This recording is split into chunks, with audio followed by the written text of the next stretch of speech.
Hello and welcome to another video for Mosaic Art. I hope you are all well.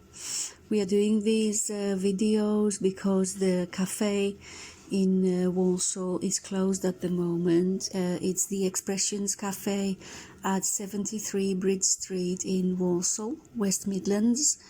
And I hope we can start our classes very soon, so we can enjoy each other's company and be creative together again. For this week, I chose something a little bit different for you.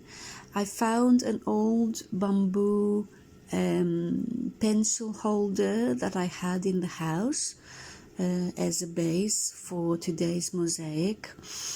And again, I'm using some stained glass that I already had at home, and I drew my inspiration from a children's book, actually.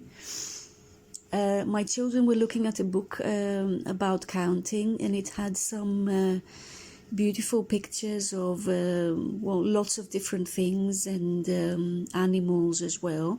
So I decided to do 4 different pictures on the pencil holder of different creepy crawlies and animals. So the first one I'm doing is a ladybird. The nice thing about a wooden base for your mosaic is that you can easily do a drawing on it or with a pencil, just as you would do a drawing on a piece of paper. You can change it as many times as you like, and then you can just use a rubber to rub it off if you don't like it, and then you can go over it with a Sharpie to make it clearer if you think that's helpful.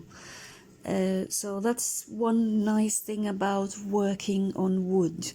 Of course, this is only suitable for indoor mosaics, as I've said before.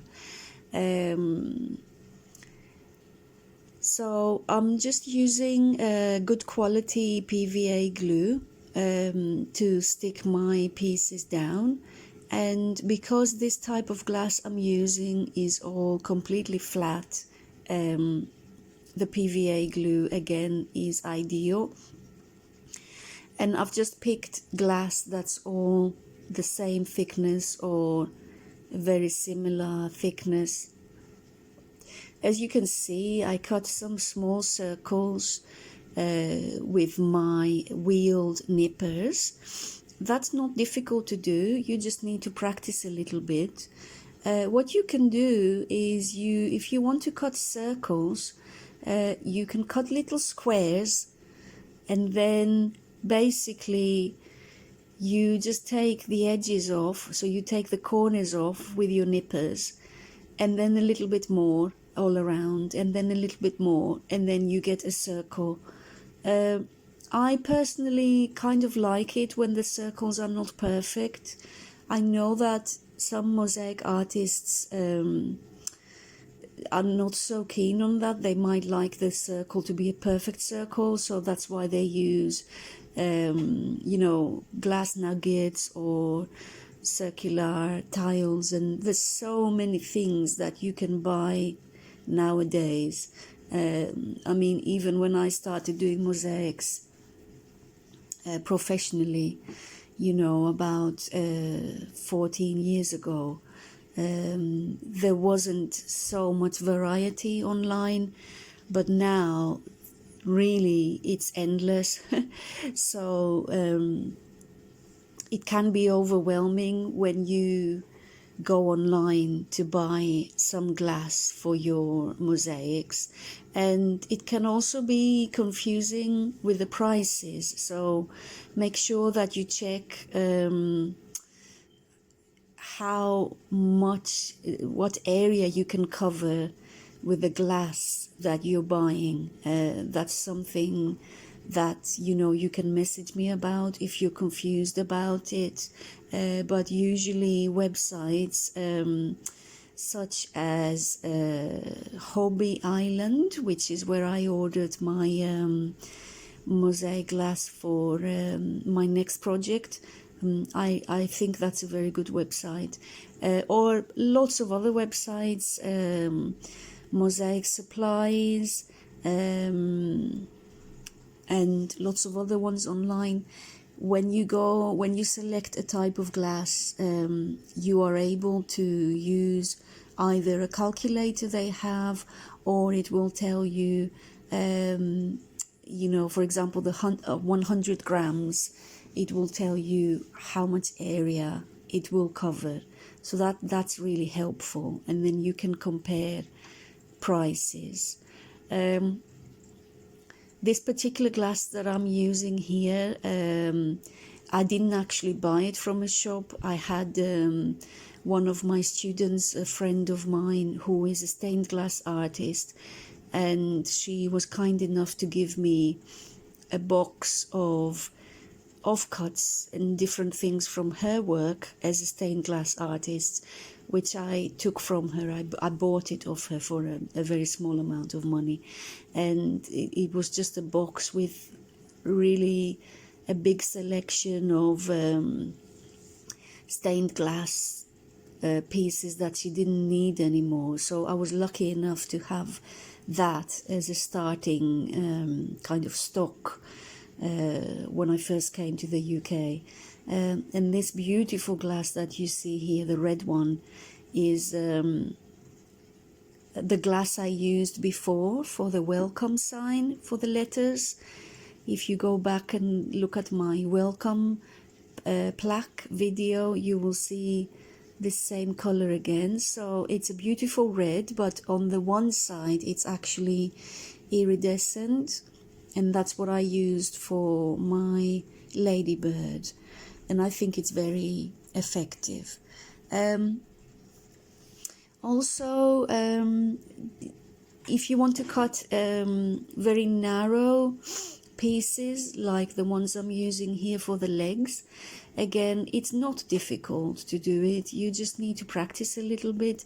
Again, you can just start off with cutting squares or rectangles, and then you go and cut those rectangles or those squares. You cut them into half or into threes, or even into fours if you think you can manage. So I suppose when you're cutting your shapes, it goes in stages. So what I do usually, maybe just out of habit, is I just cut squares, and then I will cut from that square, I will cut it, to the shape that I want, or I will cut trapezoids, which is something I talked about before as well. So from the beginning, I will cut lots of squares, lots of trapezoids, lots of triangles, like different types of triangles. And then you can have a selection of the shapes that you need as you go along, and then you won't have to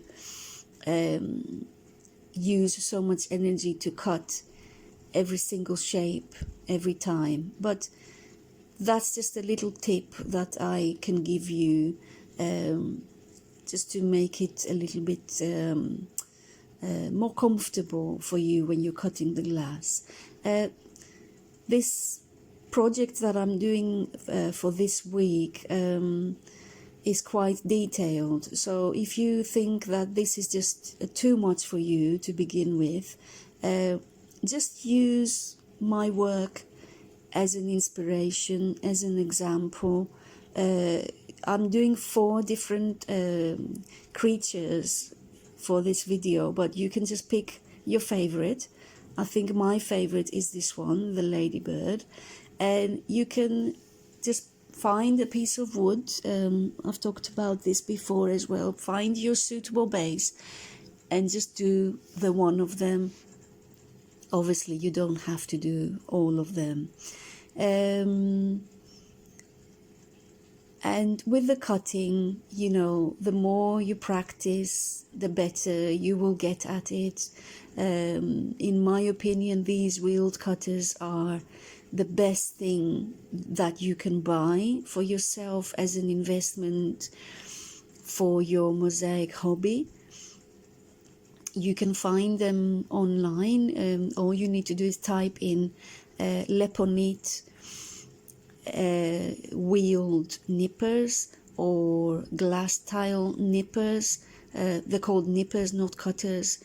And well, you can see what they look like, so you can just find an image on them of Google and then click, and then it'll hopefully take you to a good shop, because I don't want to recommend a specific shop online. You know, I use lots of different ones, so I don't want to advertise one of them specifically.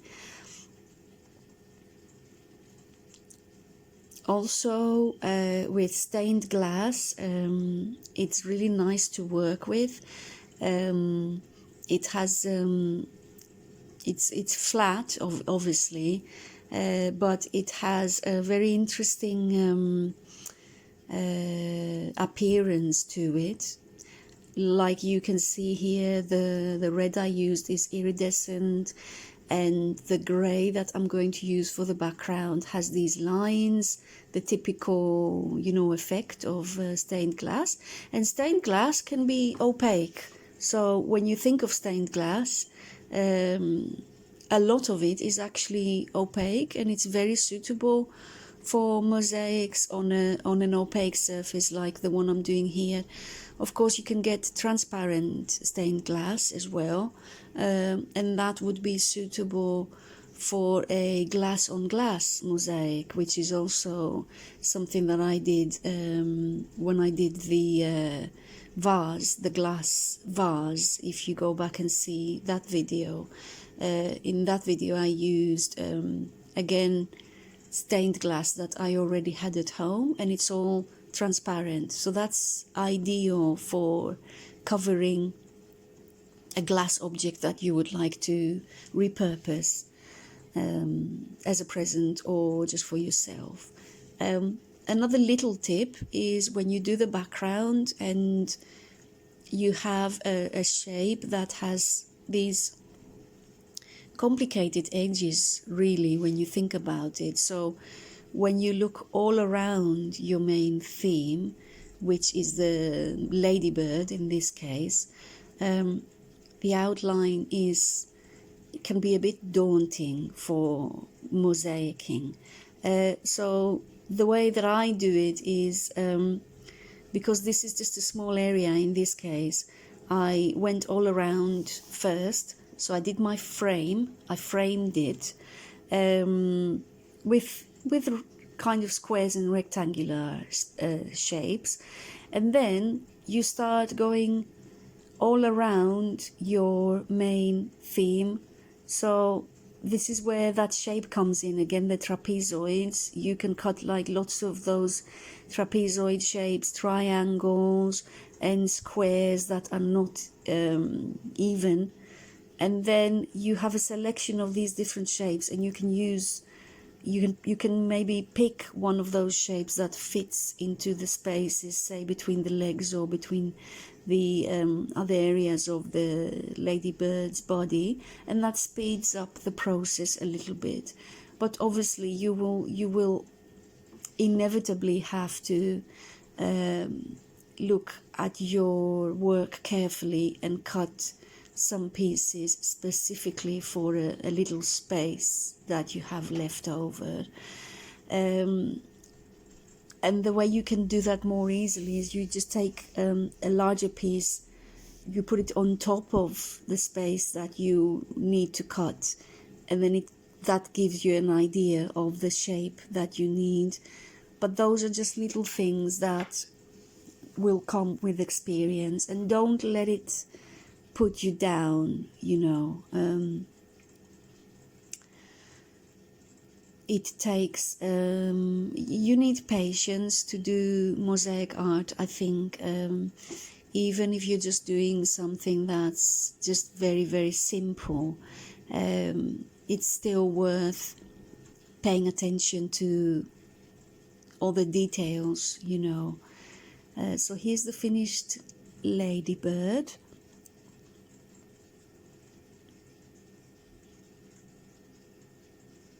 So I've got a beautiful white background that has like a texture to it with lines. And then the next one that I did is the dragonfly. So I thought it would be a good idea to flip it to the opposite side to give the tiles a chance to dry and not move around too much, because if I had continued with the shape that's next to it on the right or the left, then the tiles would have started sliding down, you know, on the vertical surface. So I thought it's better to start with the opposite side, and then the other side can dry as I'm working. Got my cup of tea there.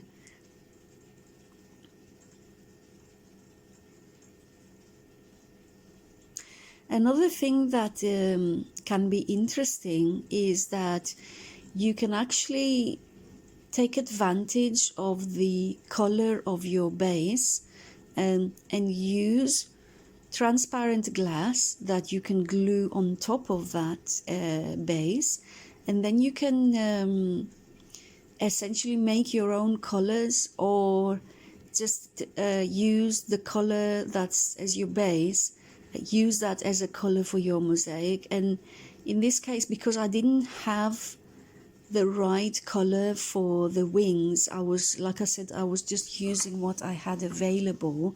I found this transparent glass that had a texture to it, which looks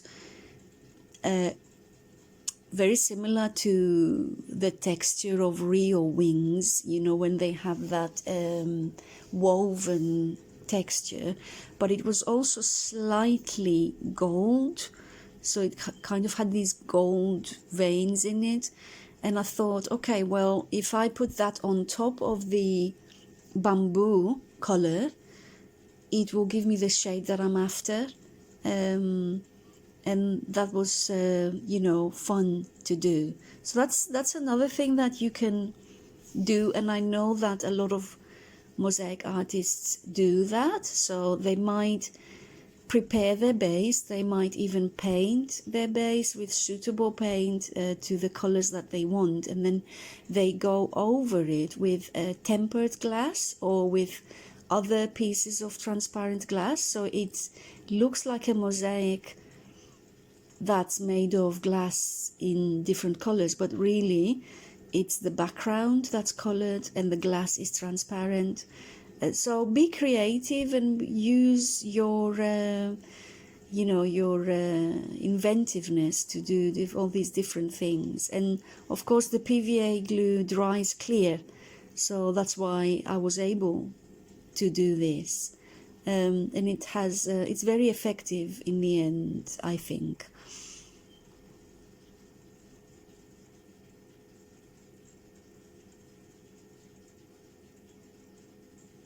Now, although all these 4 animals that I am doing here, the dragonfly, the frog, the butterfly and the ladybird, I used pictures of the real animals, so they were not pictures like drawings of the different animals. They were pictures of the actual real animal, but obviously I had to simplify them for the purposes of this video, but you can just do them as detailed as you feel you want to do them.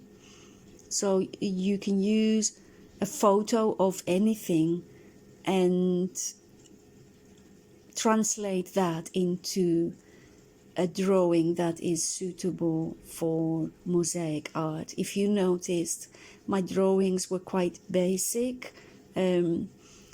I just drew the basic lines, made sure that my theme was centered, That's also something that you need to consider when you're doing, even if it's just a basic drawing. You need to consider, you know, where it's going to go onto your base. It needs to be kind of centered to give you a little bit of space to do the background and to go all around.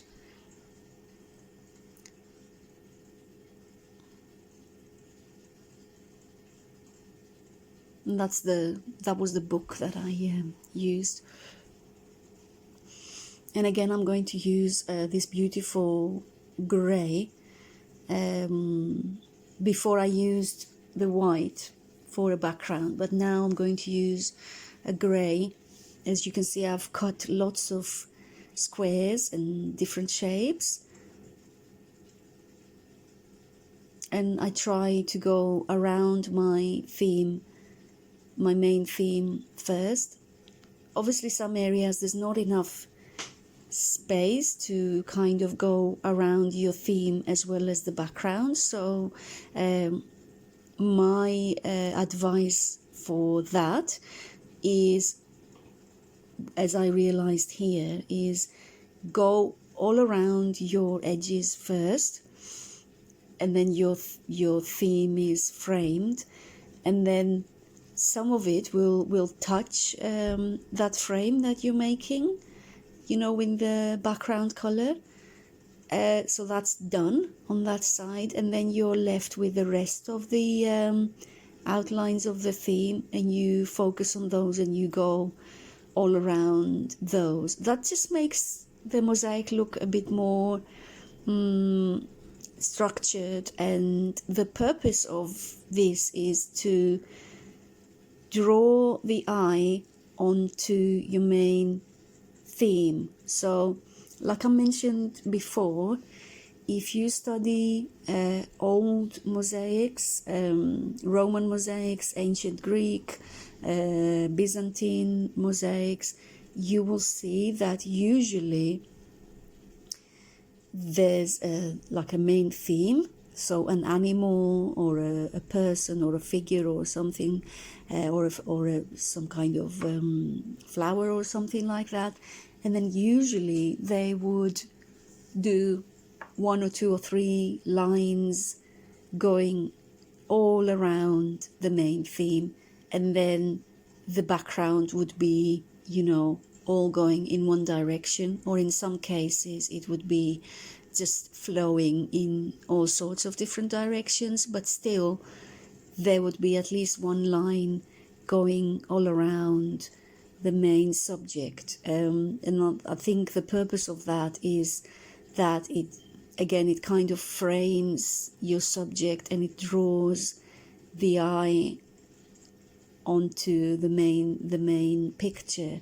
And there's an effect, of course, when you have a mosaic picture. You have the glass or the tiles or the stone, and then you've got the gaps in between your pieces, which are called interstitches, and those interstitches, those gaps, create a certain mood and a certain effect. So if you have black grout, your mosaic will look very different to if you had white grout, and that's another very interesting thing that you can explore when you're making something, how those interstitches affect the overall idea of what you're doing.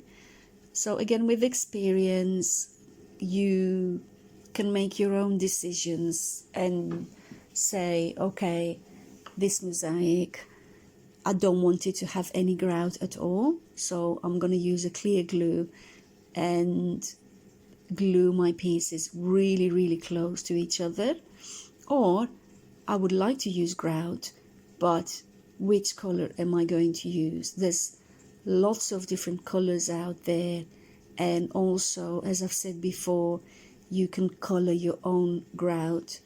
Just the other day, when I was looking online Nowadays, a lot of mosaic supplies websites, they even sell real pigments which you can use with your grout.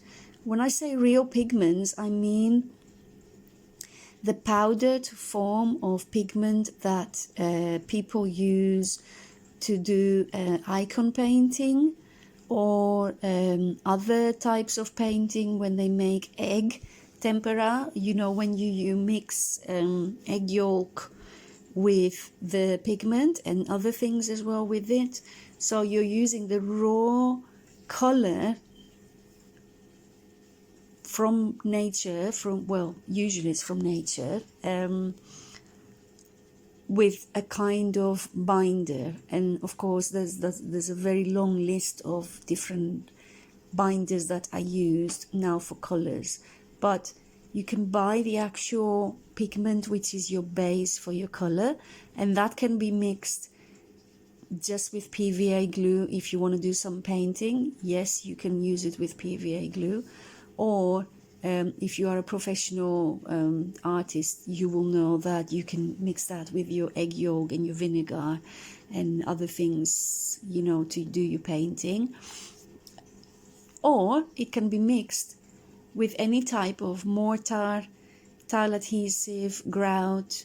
You just have to make sure you put the right amount. You don't want to put too much, because then that will alter the consistency of your grout or your tile adhesive, and it can weaken it. So you can experiment with coloring your grout. Of course, you can just use watercolor based paints to do that as well. Just use a very tiny amount first, and then see how that goes, and then you can increase the amount of paint a little bit. It's good to make a little batch first and just apply it somewhere on a piece of cardboard or something and wait for it to dry and see what color it will give you when the grout is dry, because of course when it's wet it will be different to when it's completely dry, so it can be a little bit tricky. Or you can just go ahead and buy your own ready-made colored grout. The next picture that I'm doing is the butterfly, and you can see here that in addition to the surface that I have, the wooden surface, I also have the edges of the stained glass on either side. So what I decided to do was do the two opposite sides, like I said before, and then the other two sides that were left over, basically they became slightly wider, because when I finished those two sides I glued the pieces on top of the pieces that were on the edge of the wood, if that makes sense. So basically, because of the way that I was sticking the tiles on, I have an extra width on the other two sides, so I just mosaiced on top of the whole thing, and I thought that would look neater.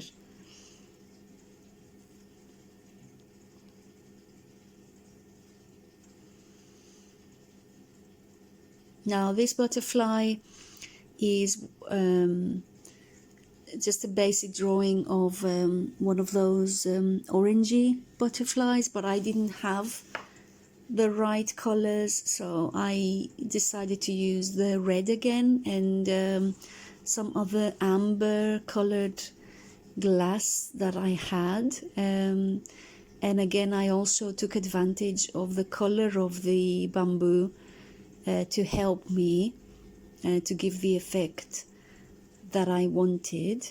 And like I said before, you know, you can just pick one of the four and try and copy what I'm doing here.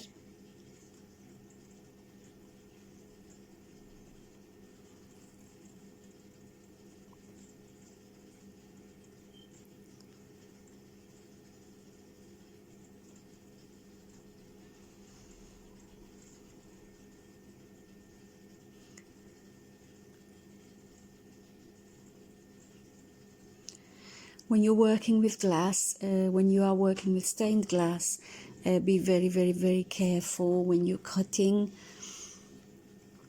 Like I said before, when you're cleaning up, please wear gloves or use a brush or a tissue or something that where you won't be touching the all the glass of cuts, because you don't want the glass to go in your skin.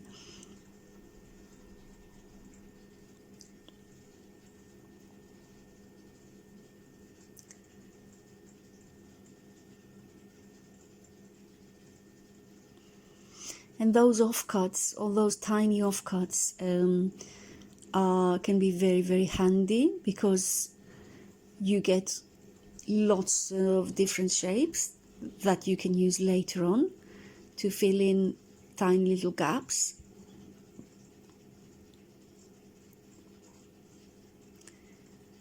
The good thing as well with working in this way is it's very, very simple, really. So if you want to do a mosaic at home, all you need is a good quality PVA glue.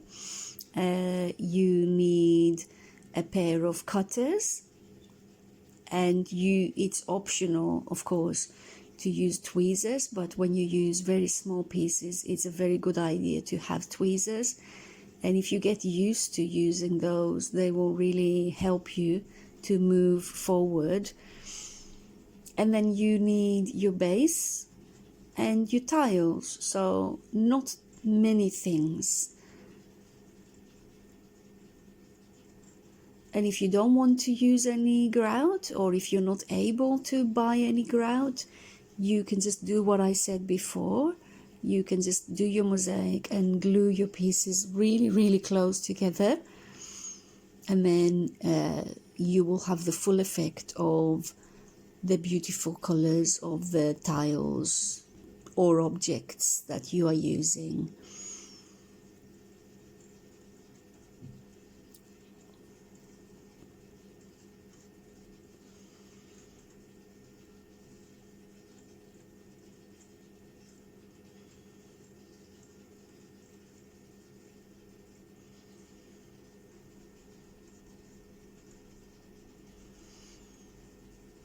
If you have an issue with space at home, and there's not a lot of space to work, and you can't just leave your work there until you're ready to go back, what you could do is you could work on a tray.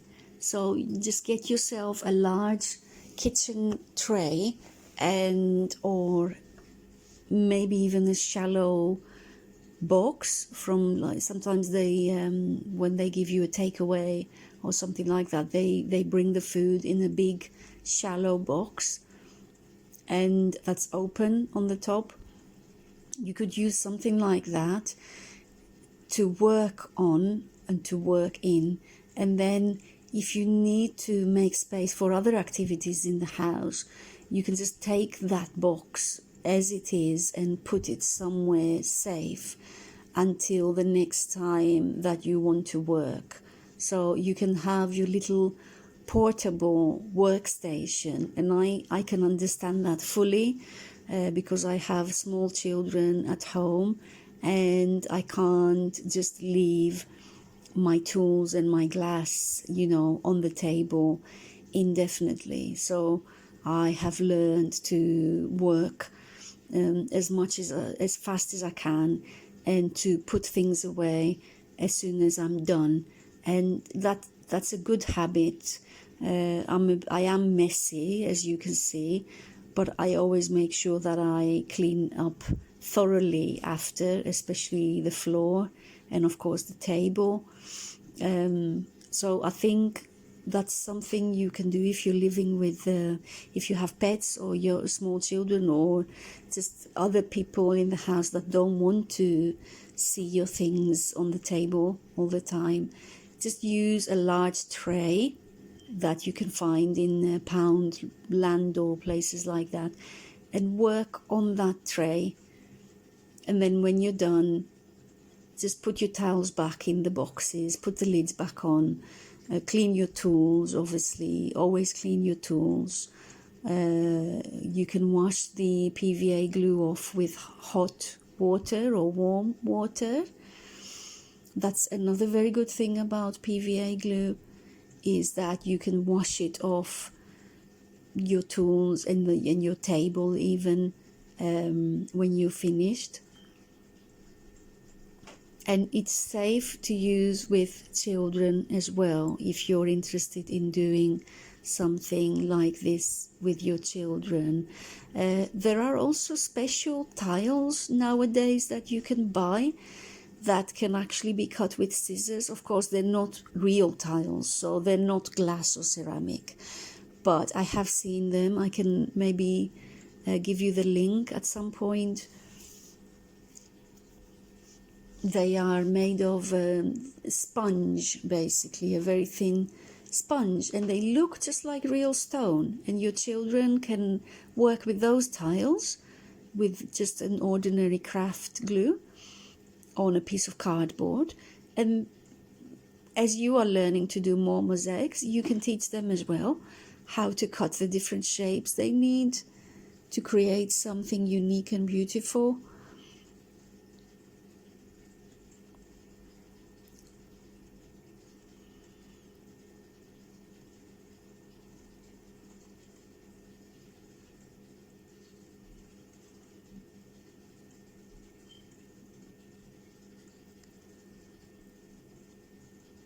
So I try to go around the curves, as you can see, but I'm not very strict about it. I mean, I have used lots of those trapezoid shapes, but I've used some other odd shapes as well to go around the curves.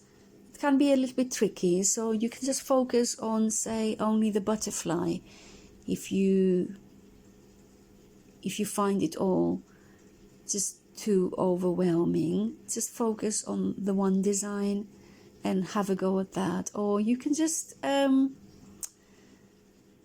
if you're at home and you can't really go out and buy anything, or if you don't want to buy anything else online, maybe you can just do a little mosaic with different colors of paper and cards that you have left over at home.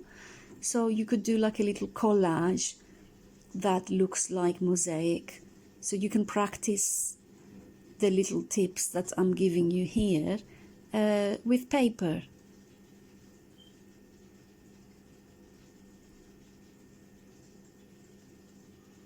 You can have a little box and collect things like, for example, at Christmas, when we all eat too much chocolate and we have all these beautiful boxes, a lot of the times the boxes have gold on them, and that card is just perfect for crafts. So you can have a little box, a small box, and keep offcuts of all these different colors of cards from all the packaging that we use every single day.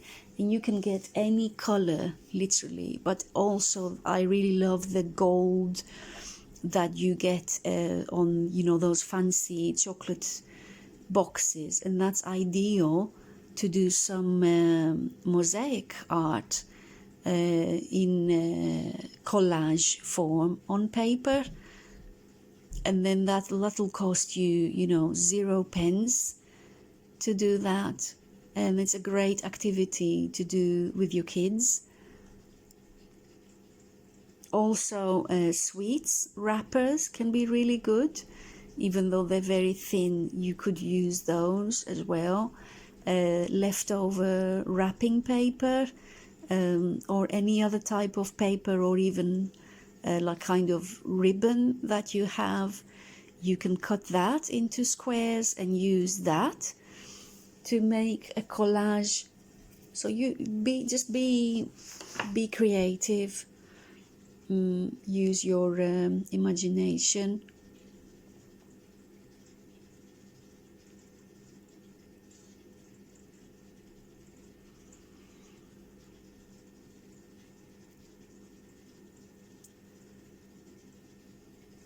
Another little tip that I mentioned before, if you're just starting out in mosaic art, is that again, it's not compulsory, but it's just a tip that when you're doing a subject, say a butterfly, usually you will notice that the butterfly or the main subject will be made with smaller pieces, and then the background will be made with larger pieces. So the reason for that is that it makes your work faster, but also because, again, it draws the eye to your main theme, which in this case is the butterfly. And when you're using much larger pieces for the background, it just makes the whole thing a little bit more interesting, and it kind of separates your main theme from your background. It's kind of the same as when you're doing a drawing or when you're doing a painting. You might do a lot more detail in your main subject, which could be, anything, say a house in a field or something like that, and the background might be a bit more blurry or a bit more simplified, because you want your viewer to focus onto your main subject. That's the idea behind that.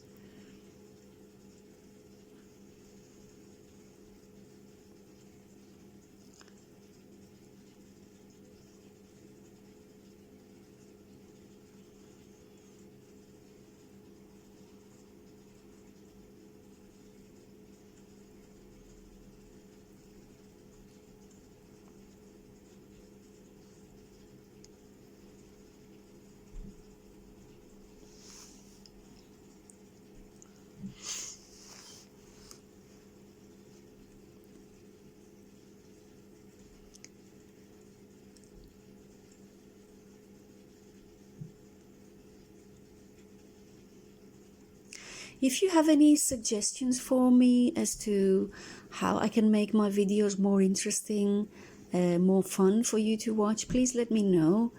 Tell me what you think. Or if there's something else that you would like me to try, please let me know. I'm trying to do projects for you that are not too complicated.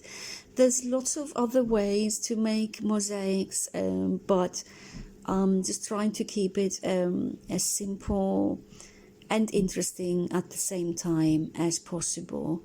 If I do the indirect method here, of course you would be able to follow it, but it's more steps to complete a project, and I'm just trying to do projects for you that you can have a go at while you're at home and you don't have too many resources. And then maybe in the future we can do more videos of mosaics made in the indirect method, or mosaics made, with traditional mortar, not tile adhesive. There's just so many different things that you can do.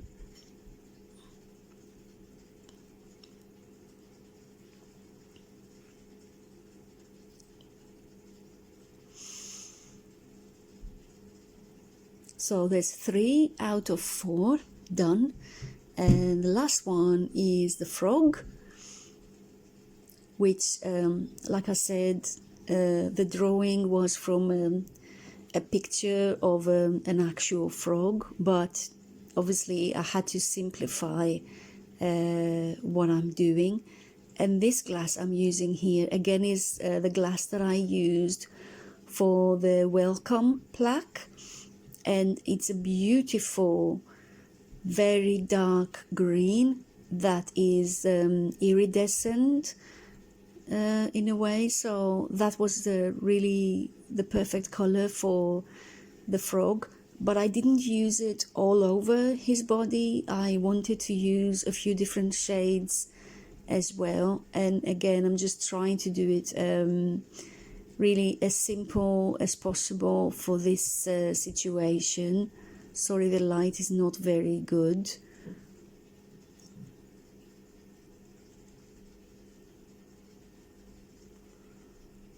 There's also a very beautiful, very dark blue that has a texture to it as well. So it's kind of slightly wavy on the one side. So it's very smooth on the one side and slightly wavy on the other side.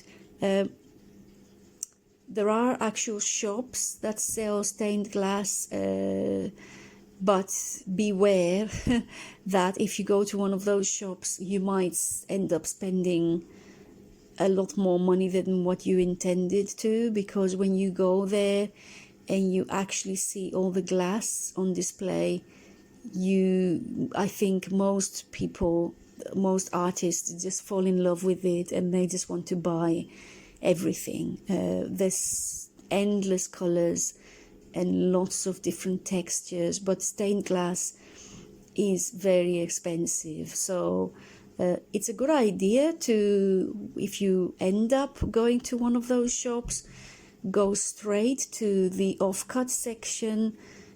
All of these places will have an area where they sell offcuts of stained glass, and that of course is ideal for mosaic art. So you can get you don't have to buy a whole sheet or a whole piece of glass that a stained glass artist would buy. You can just buy a small sample, like the one you see here on the picture, the white piece on the left. That's a sample of a particular glass. And I was fortunate enough because my friend gave me a little box that was full of samples. So I had this little box with small pieces like the one you see on the screen on the left, with all these beautiful samples. But of course it was just a small amount of each color.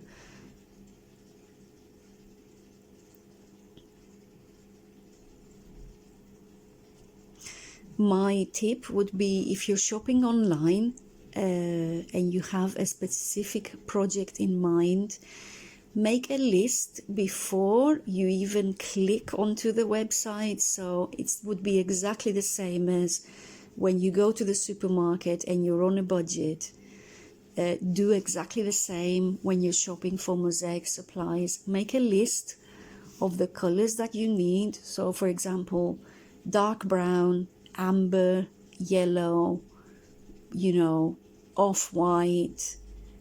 Write down the shades that you need. Decide as well how many shades that you're going to use, because you can use endless shades, but you need to make a decision on how many shades you're going to use. If it's going to be 4 or 5 shades, write down a list, be very specific, and then go online.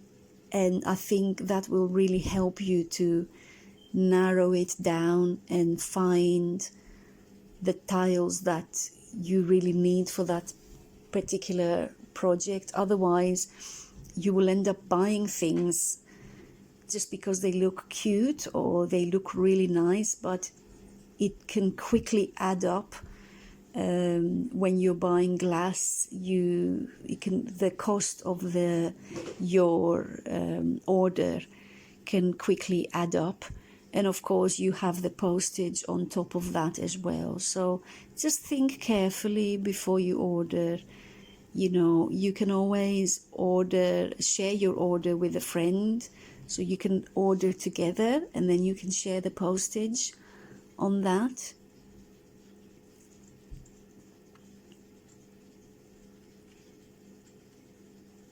Another place you could go to is any just ordinary tile shop.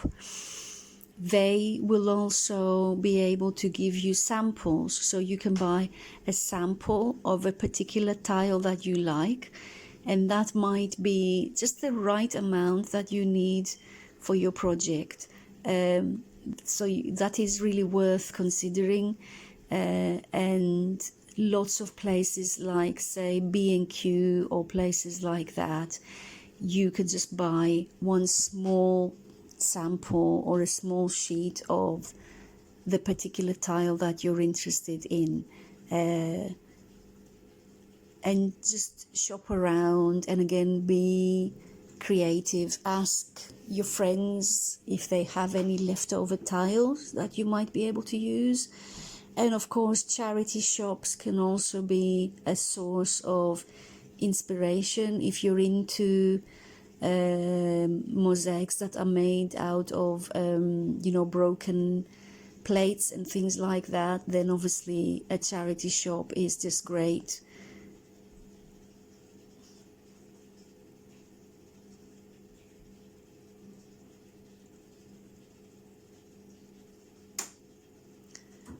The only issue with that really is that you get material that's in different thicknesses, in which case, you might have to use the indirect method to make a mosaic, but we can talk about that maybe at another video.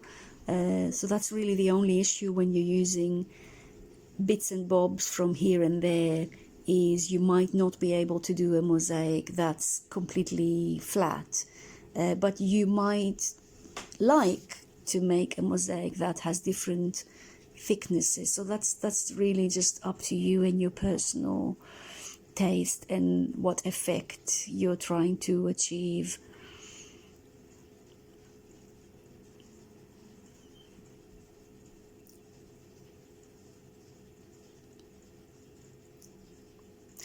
I didn't really have time for this video, but I just wanted to quickly mention that when you're using any type of base, when you have part of that base still exposed when you finished, you can always paint that area with a good quality paint. I mentioned before that you can mix your paint with a little bit of PVA glue to give it extra adhesion, and you can finish off your project by painting the edges, or painting the bottom of it, or painting the inside. In this case, we have a pencil holder, and the inside of it is obviously still the bamboo color. So if you're not happy with that, you can just paint the inside to the color that you like, and then that just gives the whole project a more finished look. You can use pigments as well if you have them. You can mix them with a little bit of PVA glue, and you can just do a small area, leave it to dry, and see what effect it has in the end.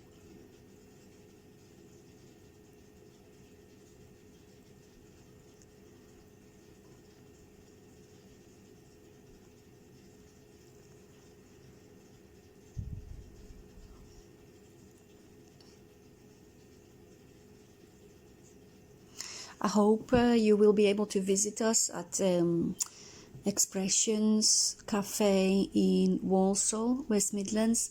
It's 73 Bridge Street. It's not far at all from the main bus station in Walsall. It's only like a 5-minute walk.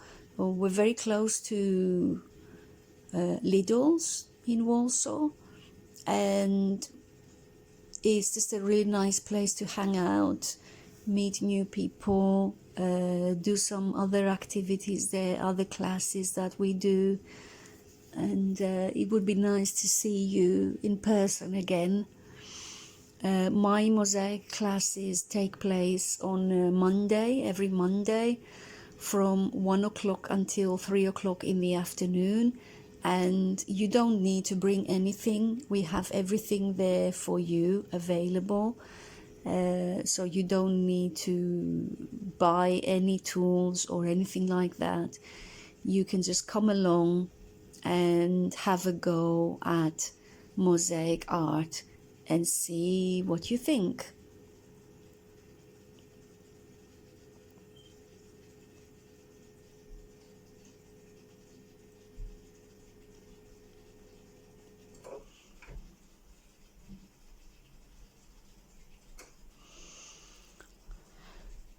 So after this last picture of the frog, what I did was I left the whole thing to dry overnight. So really you want to leave it for at least 24 hours before you grout your finished project. And then I used a white grout that I've used before. So as you can see, this is the next day now, and it's all dry, except the butterfly was still slightly damp, but I had to do the grouting for the purposes of this video. And I'm just using this Unibond white wall tile adhesive. Obviously, it's a good idea to wear gloves, and I always like to use my own hands as well to make sure that the grout is applied properly onto all the gaps. And really it's just a very quick job, but it finishes off your work nicely. You apply the grout and then you just clean it up with a grout, I don't know what they're called now, like a spatula or any other type of spatula. You just have to be a little bit careful and just make sure that you remove the majority of the grout, because then that will just make it much easier to clean it, to give it a final clean in the end. In this case, I just wanted to stick with a white grout, so I haven't painted it at all. I was happy with just using white grout, but I just didn't have time to color the rest of the bamboo. But I was pleased with the end result. It was a lot of work to do this project, so like I said before, you can just pick one favorite picture, something that you really like, a simple picture, and just have a go at that. Just remember that when you use a base, it needs to be something that's sturdy. So for real mosaics, you don't want to use cardboard or plastic or anything like that. You want to use something that's durable and sturdy, like wood, an old tile, the back of an old tile, an old chopping board, something like that. You want to use something that's not going to bend, because obviously if it bends, then your tiles will fall off. So I hope you enjoyed this video. I really enjoyed making it, and I'm really looking forward to seeing you soon and doing some more creative work together. So I'll see you soon. Take care.